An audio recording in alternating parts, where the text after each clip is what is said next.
Welcome to another edition of Destination Newry, and today we have one of the ever dwindling band of an exclusive club, the Newry Seamen, and we're joined today with a very special guest, Newry man Paddy McCann, and you're very welcome along today, Paddy. Thank you, James.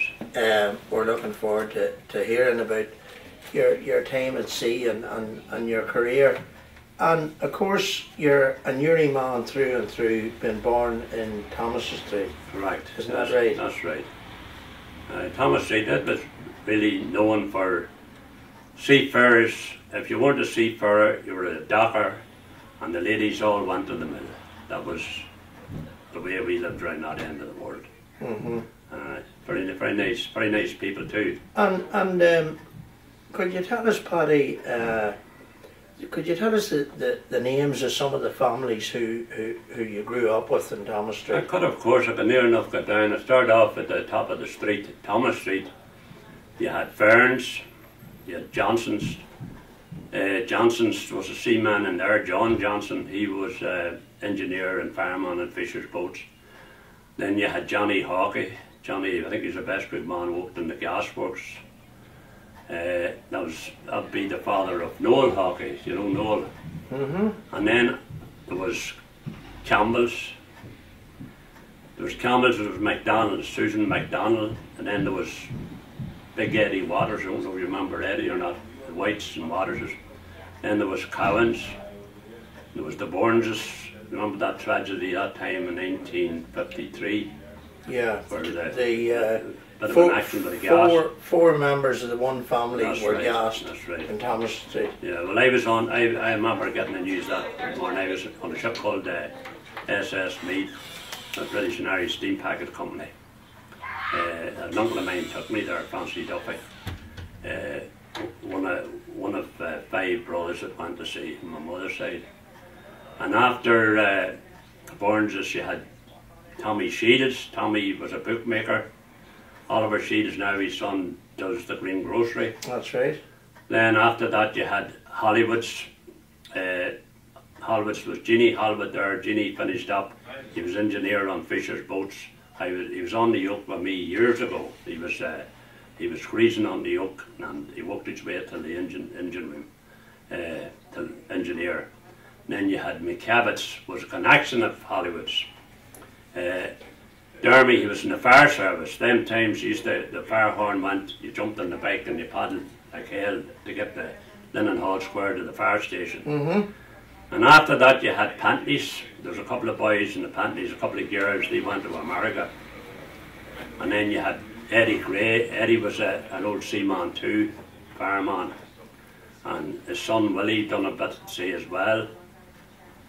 That was Gray's. And then you had McParlin's, Patsy McParlin. You had Kane's, big Tommy Kane. He was in the fire service as well. He was another bicycle man, used to run the fires. Yeah, Tommy went to live in Drumley. That's correct. And then you had Jimmy Morgan. Jimmy had a wee pony and trap, and at the bottom of Thomas Street he had a wee stable there. He kept the pony in it, and he was there for years and years. Mm-hmm. You had then Crillis. And you had Mixie Gordon. Mixie was another Navy man. He was Royal Navy. That's Dom Gordon, walked down the road with Oliver Shields. Cousin of Oliver Shields does the Green Grocery too. And then you had Jimmy Pearce. You know the Pearces. After Pearce was Fitzgerald's. And Fitzgerald's was Jones's, Jimmy Jones. Jimmy went to sea as well, and then Jimmy went to America and joined the paratroop regiment there, and as Jimmy Jones, and then you had Mullins, Frank Mullins. You went across the other side of the street, you had Rooney's Tires then. Mickey McKeown, he went to sea, 4 of his sons went to sea. Then you had Quinn's. Desi Quinn used to drive a car for Dr. McMahon in Newry. That's where Fisher's old office used to be. You remember now? Yes, yeah. He drove the car there, and after that you had Cairns's. there's Eddie Kearns and Tommy Kearns and them. And then you had Malthus, Liam Malthus, Brian Malthus, Dermot Malthus. And then you had McCavitts, Winger McCavitt. Do you remember Winger got killed up there? He was killed up at Killian Customs. That was McCavitts. And then after that you had McCoy's, PJ McCoy. PJ was barman in the AOH for a long time. And then you had the Duffys. That was my mother's old house. And you had Jimmy, Francie, Peter, Paddy went to see, and their father went to see as well, my granda. He was a mate. He was the first man in Europe to hold a mate's certificate. And then that was Duffy's, and then you had Boyle's. Peter Boyle, he worked in Connolly's boot shop. Then you had McMahon's. The man was a plumber, couldn't go much into detail there. Morris McMahon, if you ever knew Morris McMahon, they made the best brick after a while, after his mother died. You had McMahon's, and then there was another Cairns. And then there was Lennon's, Poppy Lennon, Francie Lennon, and there was a girl there in the family, she died young. And then you had Gregory's. Jimmy Gregory, he was a fitter in Drumley and Mill, and Joe was an electrician. Then you had Paddy McMahon's then. Pat McMahon, the councillor. Yeah, yeah. He lived there. In fact, Mrs. McMahon, up until she died recently, had moved back into the new houses in Thomas. Oh, it's all right, yes. Yeah. And then you had McCavitts. Well, there was McCavitts then, and they were the old fella. He was a doctor, and Paddy McCavitt, he used to run the plays years ago. And then you had Foy's, a Solistine Foy, Jerry Foy, Jeannie Foy, and then the Malthus after that. There was a load of boys there. There was Pat, Joe, John, Mickey, Hugh, Molligy, and Desmond. Desi died there a couple of months ago. And then you had Bobby McConville. Bobby, he lived in Drumlane. Yeah. He died there, I think, a few months back as well. He was a mechanic around here in Roland Harris. That's right. That's right. And then you had Larkins after that. And Barney Larkin, he used to dig down. There was Barney Larkin, and then there was Malin. Shimmy worked in Duffners for years taking photographs. Yeah. And Paddy Malin, Paddy worked in the Ulster Transport. And then after that there was Henry's. I wouldn't tell you the connection of Henry's. And then there was Donnelly's. It was Kathleen Donnelly. She married a plumber, McCoy, you call him. Raymond Kelly Park, lived out there. And then at the Pierces again, that was connection to the Pierces in Thomas Street. They used to live in North Street. And you went from there, Pierces, and then you Tom Kelly, the councillor.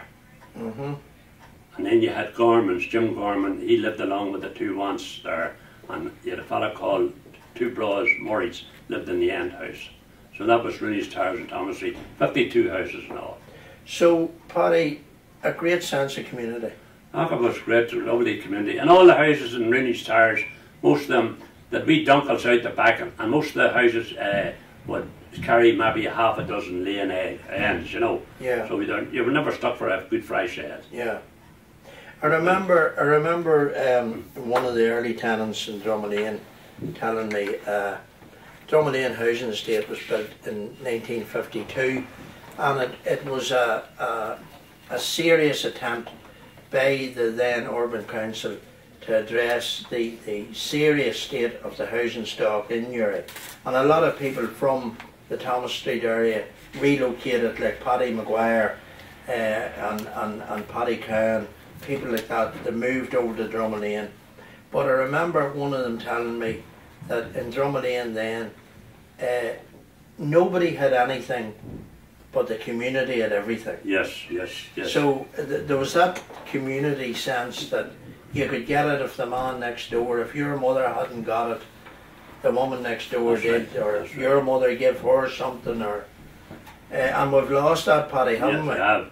But funny thing, comes to my mind on and off. I don't know if you knew Paddy Lundy. I did. Paddy was on a ship with me called the Ambassador. And that time the houses wasn't too long built in Drummond Lane, and they all had bathrooms. Our bathroom before was a galvanised bucket. And Paddy would say to me, "Now Paddy, when we go home, don't you be afraid to come over to our house," he says, "and have a bath. All you need to take me is a towel." And I was getting this every day of the week, you see. Yeah. So we paid off in Newcastle upon Tyne, and lo and behold, we get to Edward Street Station, and who was standing in the station? Only Tom Lundy, Paddy's brother. And he says, "Alright fella, what are you doing there?" He says, "Hop on," he says, "but get off at Dublin Bridge." He says, "No, get off here." He says, "No, I'm not going to, no point walking the whole way," he says, and us living in Drummond Lane. He says, "That's what I'm here to tell you. We're back up High Street again." And no bath. So that was that hitting the head. So that was your invitation cancelled. Well, Paddy, if we can just go back now, you mentioned there when you were reminiscing about Thomas Street, you mentioned that the seafaring tradition was on both sides of the family, both your mother's family, the Duffys, and your father. Yes. So could you give us a run through on your mother's family, the Duffys? Aye, well, they all went to sea. The boys all went to sea pretty young, except the last man to go to sea was my uncle Paddy.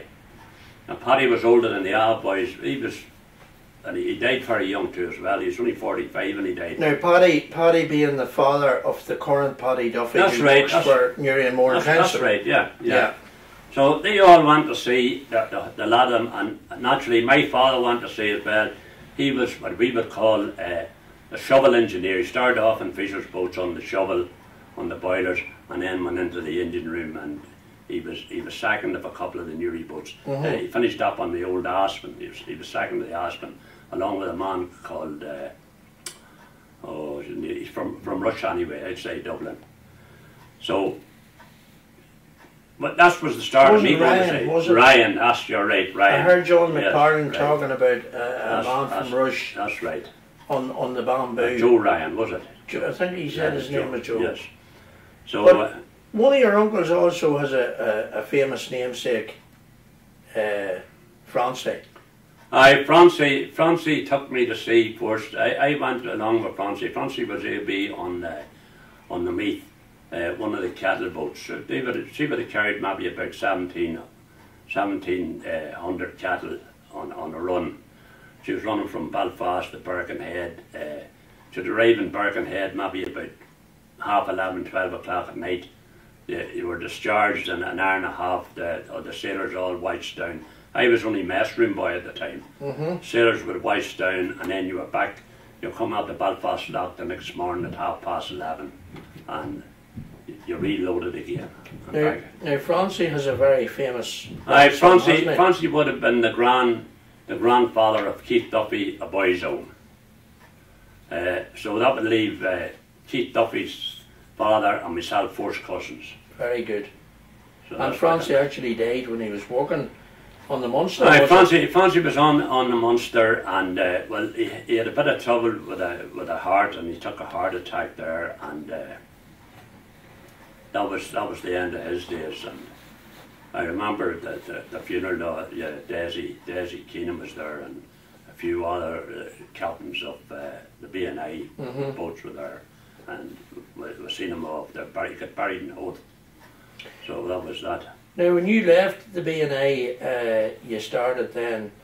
I started off in the Newry, but I went Big Brian Keefe, Captain, Big Brian, you call him, Captain Keefe. A very, very good sailor man. As a matter of fact, very few would touch him as regards sailing the ship and all waters.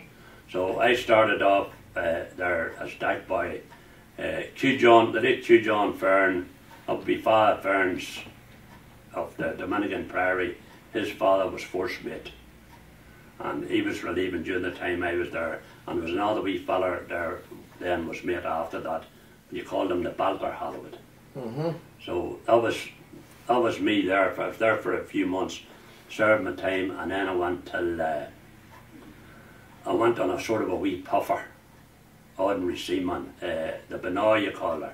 It was called after one of the wee islands in Scotland, and we used to do all the wee like Tobermory and them places. That belonged to gardeners. Belonged to Garland. It's just the only one that wasn't called Saint. Saint. It's a lovely, lovely wee boat. And what it was a new man, captain of her too, Ned McParlin.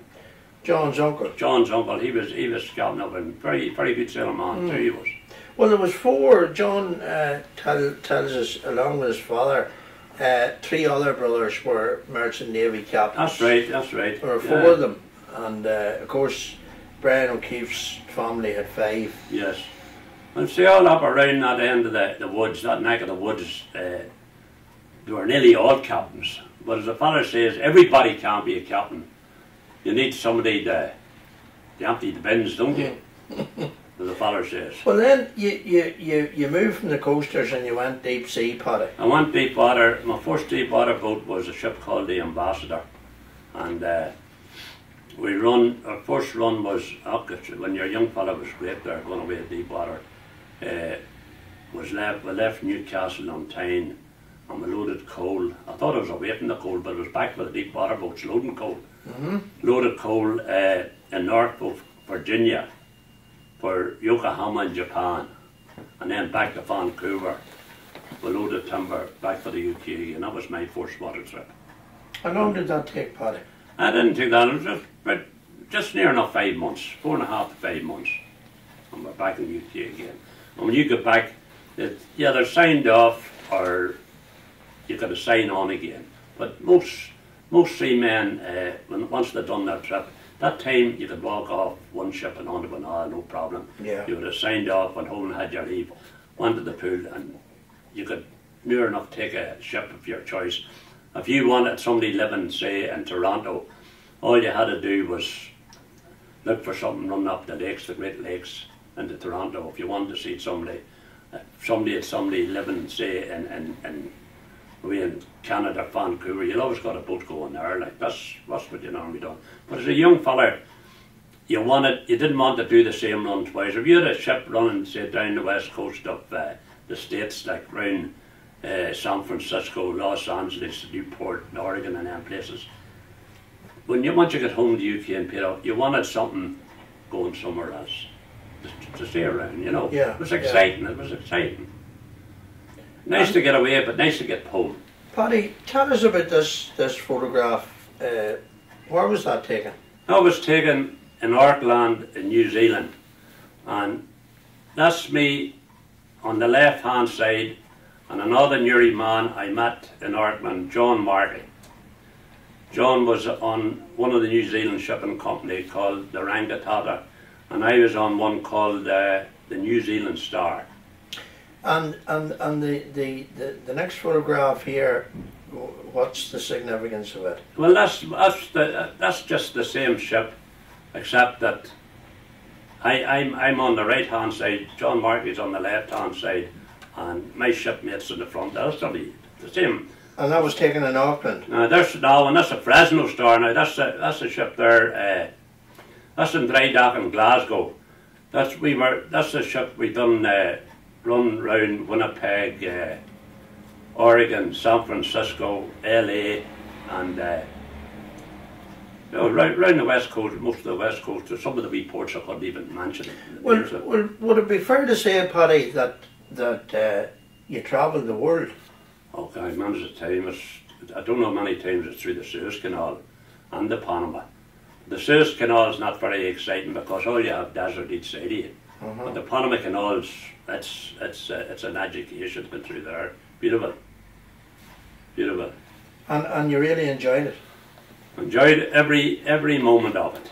Every moment, except for one ship I was on, I really was cheesed off. I was on a tanker called the MV Hollywood, and we were carrying oil for the Jews. Your discharging port was Haifa. You discharge around Haifa, that's on Palestine, the Mediterranean. Through the Suez, Port Said, right through into the Red Sea, up to the loading port, 11 days.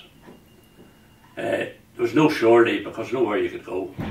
You just hung about it. The ship was loaded, say, in about 16 hours, something like that.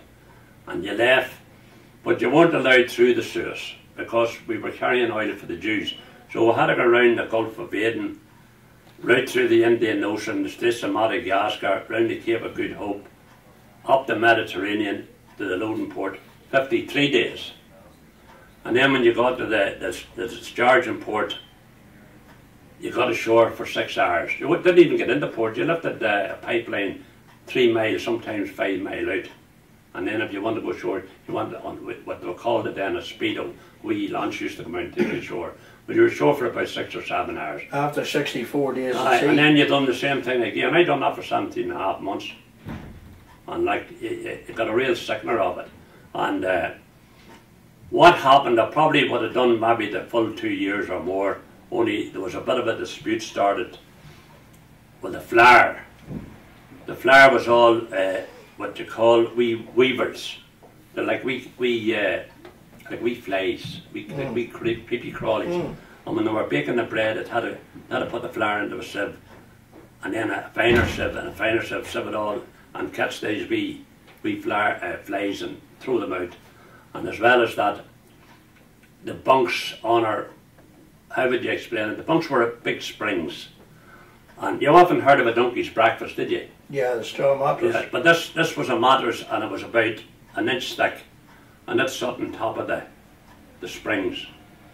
And there was 1 or 2 boys there, the springs broke loose and sort of worked their way up into them, and they got sort of poisoned, you know. They got bad scabs and infections through the springs walking up through them. So there's a bit of a dispute, and we got into Belgium, Antwerp, and were paid off by mutual consent. But what happened there was when we paid off. Very diplomatic, Paddy. The agreement was that I had, when I paid off, I had to pay the guys that was coming to take my place and the rest of the crew. We had to pay their fare to come and join the ship. We paid off. That's, as far as I know, that's what mutual consent meant. So it was between 2 people. So that was the end of that. So they had before the crowd went to say, as far as I know, they had to get new mattresses and different other things. So that was that. I was glad to see the end of that boat, I'll tell you. So then he had a period with Coastlines. Coastline, that was a good outfit, Coastlines. Yeah. Oh, that was a good outfit, I enjoyed that. And where was this picture taken that we're looking at now? Well, that picture there was taken, we were running from Fords in Dagenham with tractors and parts of cars to Fords in Cork. And we were doing that run once a week. So I often wondered where all the tractors were going to. I thought that all the tractors stayed in the country, funny enough. So every farmer in the place must have had a tractor. So it wasn't a bad outfit. That was the Dorset coast, wasn't it? The only thing that isn't hard to, when you weren't loading, you lay on buoys, and it was you tied in the buoys in the London River, and you had to be a good hand at the sculling of a ship. Yeah. Because that's how you took your turn at night watchman. If anybody had to go, if the skipper had to go ashore to get, say, new charts or anything like that, he got in the wee jolly boat, and you had to scull him ashore. So you need to know your business, like, you know. Very good. And how long did you do with Coastlines? I was in Hore 9 months, that boat, and then I was on the Mount Stewart. She was more or less Coastlines again, but you call it Max of Belfast. She across John Graham. I was boasting the Hore, and I was boasting the Pacific. The Pacific was she was an intermediate passenger boat. She was general cargo, and she carried 14 passengers. And the summertime you'd get married couples and that coming around the coast with us, you know, do the round trip. It'd take about a fortnight. And then it was on the Adriatic coast. The Adriatic, she was the relief ship for all the coast boats that went into dry dock. She would take over. But her main run in the summertime was down the White Sea, down Archangel, Murmansk and places, load the timber and back. That was another, there were good boats, the Coastlines. And when you finished up with Coastlines, was it back to Fishers? Back to Fishers. There was going in between, but the coastline, I stayed with coastlines for a good while. I joined that one there. I joined her in North Rawson on our maiden voyage, and then I kept, as usual, Fishers jumping about here and there. And then when I got married, I had to sort of settle down, you know. Something running one of the coast boats, the Lancashire coast there, JB on her. You're getting home. You're getting home at least every fortnight, so it's something to look forward to, you know. Very good. Well, Paddy, and you mentioned maiden voyage there with the Dorset coast, but many people watching this will remember, of course, the last ship that Fishers built, the Olive. Yes. And you were also a member of the crew. We have a picture of it here now, a very good shot here of the Olive. And you were a member of the crew who took the Olive home on her maiden voyage. That's right, yeah. She was launched in Bowling, 63. December 1963. 63. Well, I was on a ship called the Buffalo at the time, and I just happened to meet Captain O'Keefe, and he said to me, "There's a new boat coming out, and would I fancy her?" So I don't know why I went to her, because the boat I was on, I was a relief man between the Buffalo and the Bison, and I don't know why I went to the Olive. Now they both belong to P&O. That's right, yes. Yeah. No, the Buffalo and the Bison, the new ones are P&O. Yeah. But the old Buffalo and Bison belong to Coastlines. Yeah. Yeah, who were taken over by P&O. So I said to myself, like, I don't know why I left them to go in the Olive, because I was getting rest period every 2 trips. You know what I mean? So when I went in the Olive, she was running around just nearly the Blythe, Warren Point to Blythe, and you got one night, maybe a week or a fortnight at home, which I was worse off, really. You know what? Don't know why, but seamen do them things. They used to say years ago that there was 99% or 95% of the men that went to sea was Egypt, and the other 4 was trying to let on the weren't. I don't know if it's true or not. Well, Paddy, for fishers and for a small coal boat collier, the Olive would have been high-tech stuff. Everybody had their own cabin. Well, it was very good, but it could have been better. But Fisher's policy, them days when he was building a ship, they have no frills. Yeah, they were Spartan. Yeah. The bare necessity. Bare necessity. But saying that now, it was comfortable. I thought it was, and she was say without fear of contradiction, she was one of the best sea boats ever I was in. Yeah, everybody says that. Yeah, she was brilliant. I mean, each compared to her. I was on the yoke there when she was only new as well, and she couldn't even make a drop of tea, and especially when she was late ship. Now, Paddy, we've just mentioned about the cabins there. Every man had a cabin, and when you retired, you started making models. And we've got a model here. We've got a model here that you made for me. A model of a Fisher ship, the Carry. Yes. And this was a very iconic ship in the Fisher fleet, built in 1938. It's the first motor ship to join the fleet. Now, could you just explain to people watching? Could you explain now, for instance, there was a crew of 9 on this ship. Where did the crew live? Well, if you take this section of the boat here, the bow, it was divided in 2. And the sailors lived in the port side here. That's on the left-hand side. That's on the left-hand side. Yeah. And the cook and the greaser lived here, on the starboard side. Yeah. And you had a wee mess room. Both sides there. In here, where these 5 portholes is at the front there, you got the first mate. The first mate lived on the, what do you call it? The first mate lived in the port side here, and there was in the middle there was what you call a saloon. There was a big place, a dining place if you like, with a big settee and a lovely wee fat belly stove and that, which the sailors kept going on watch when they were at sea. And the captain lived on the starboard side, there, a wee room on the starboard side.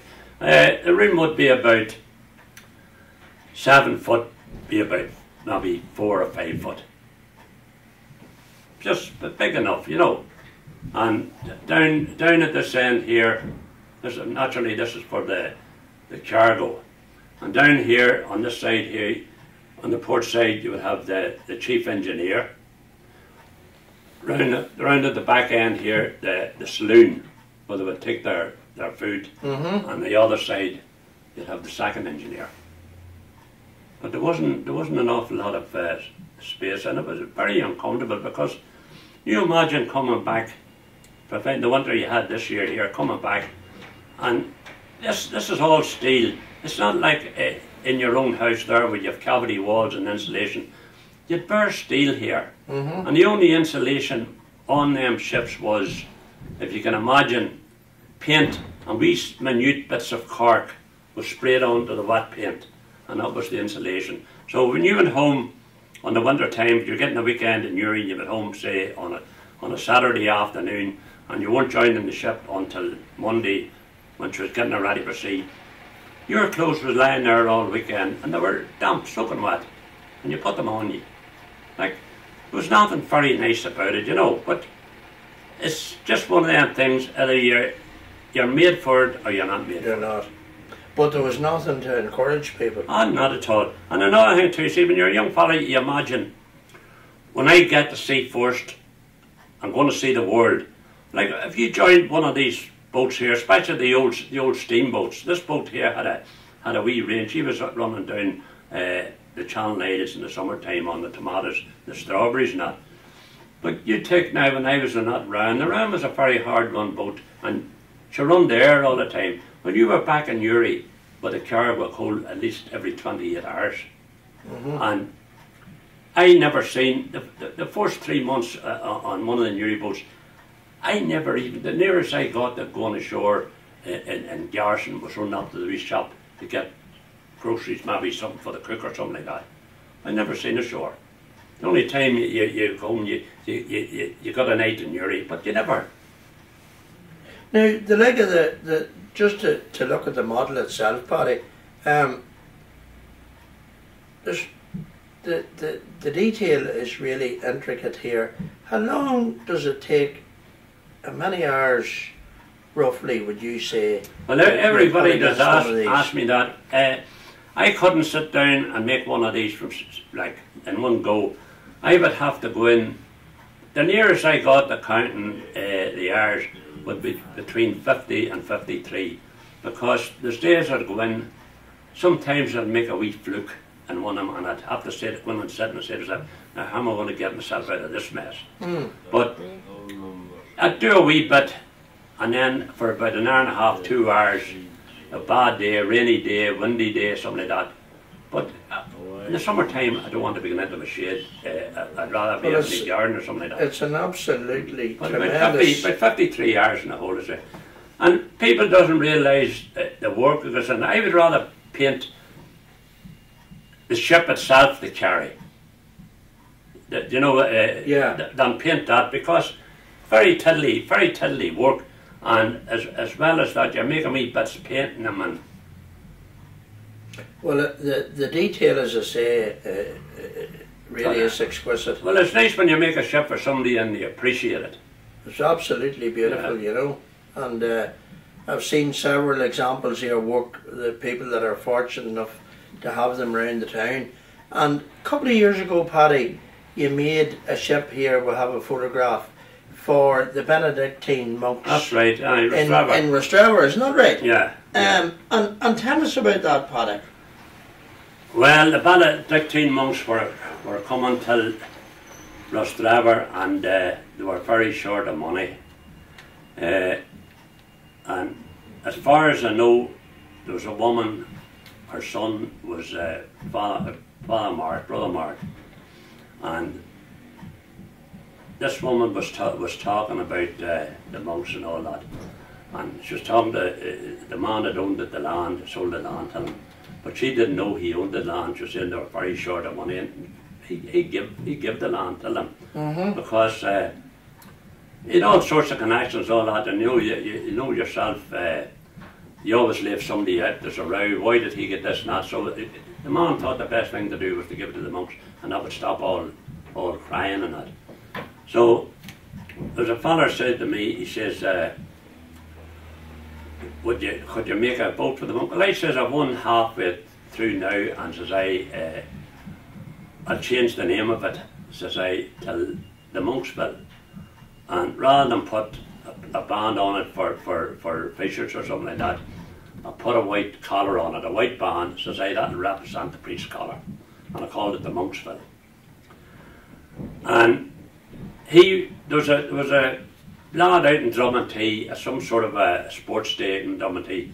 He says we could sell tickets for it out there. Says I, if you sell tickets out there for, says I, you mightn't even get the price of the boat. You might get £100, you might get £150. So the best way to do, say we'll get the tickets made, and says I, we'll hold the tickets, put a date for 3 months, and say that'll give us time, say, to go around different places and sell the tickets. So we went as far as Dundalk. And how did it finish up? It finished up that time with over 3,000.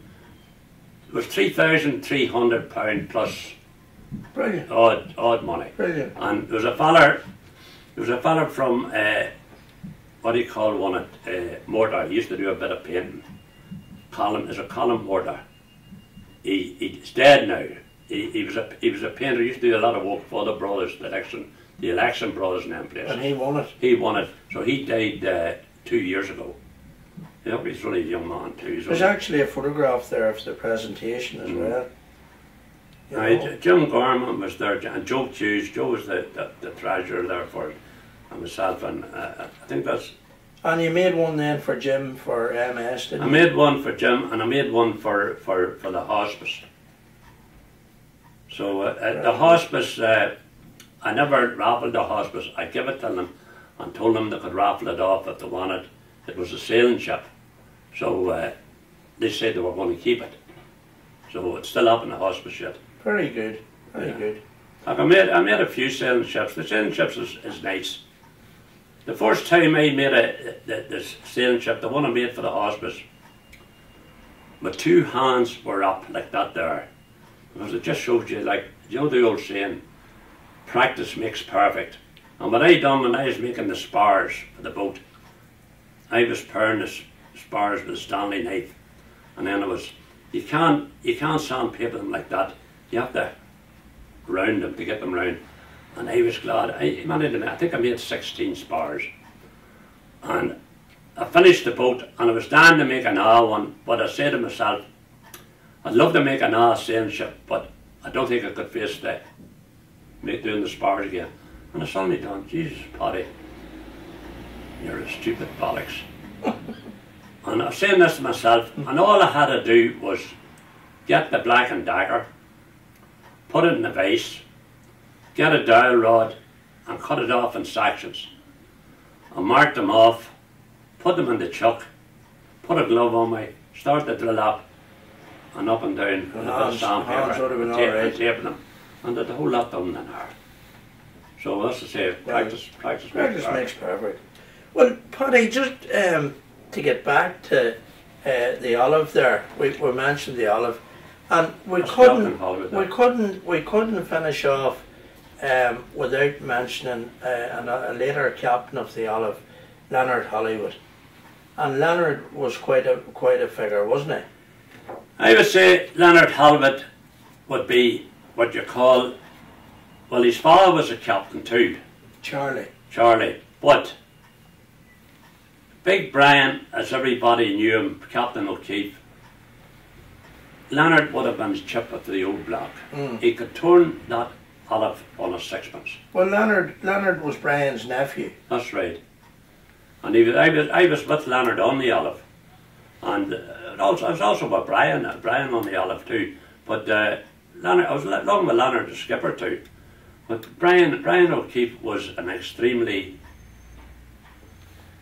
he was a good man at his job, put it like that. He didn't even have to go and look at charts.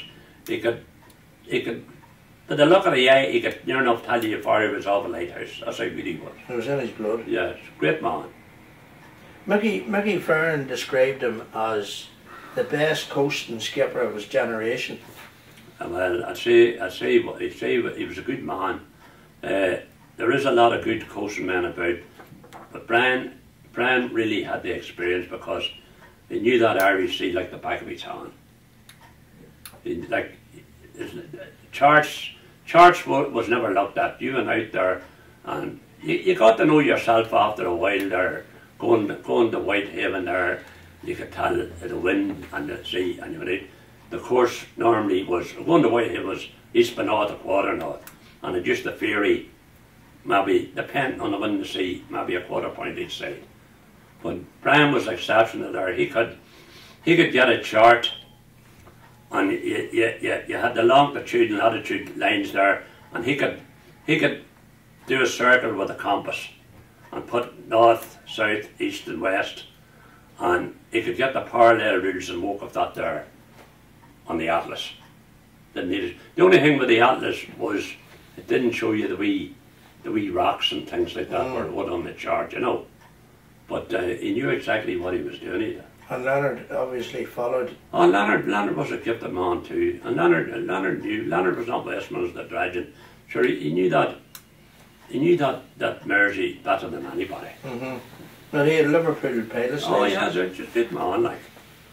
So, Paddy, in conclusion, when you go over today to Dublin Bridge and Bridge Street, sad memories. Okay, it was nice. When we were young, when we were small, that was my first stop, me and a couple of lads on a Sunday when we came out of Mass. Any boats that was in the basin there, the bamboo, the pine, the aspen, we were down and were automatically up in the wheelhouse. The wheelhouse was never locked, and we were captains for the day, playing about there, you know. It was great. At the man's the time, you always had maybe 3 or 4 fishers' boats in Uri, and then when they were boiler clean, they were always stuck away up down there, the top away at the fisher's office, there when they were getting the boiler cleans now. And happy memories or sad, tinged with sadness for. Well, if I had to do it all over again, I would do the exact same thing all over. But do you miss the old days in Thomas Street? And I like Thomas Street because neighbours were neighbours then. Like where I'm living now, I'm 30 years living where I am now, and sure, I only know the immediate people beside me. Up the back, I don't know. We're in Thomas Street. Most of the houses had half doors, the people were lying over them, and going from we lived this halfway down Thomas Street, number 11, and to get up to number 1, it would have took you half an hour because the old ladies were hanging over the doors and you'd be chatting to them. It took you half an hour getting up a couple of houses. And if somebody said to you today, Paddy, where are you from in Uri, what would you say? Well, I always say I'm originally from Thomas Street. I mentioned Drumgullion, but the first is originally Thomas Street. You always think of Thomas Street. Thomas Street. Well, Paddy, on that note, we'll say thanks very much. Oh, thank you, James. It's been great listening, and very enjoyable as always. Paddy McCann, thank you very much. And thank you, James. Just want to say in the last note there, James, thanking you for the work you're doing for the Newry Canal and the people, and thank you for asking me to become what I like to become a member, which I proudly accepted without any hesitation. Well, thanks, Paddy. Thank you. Thank you.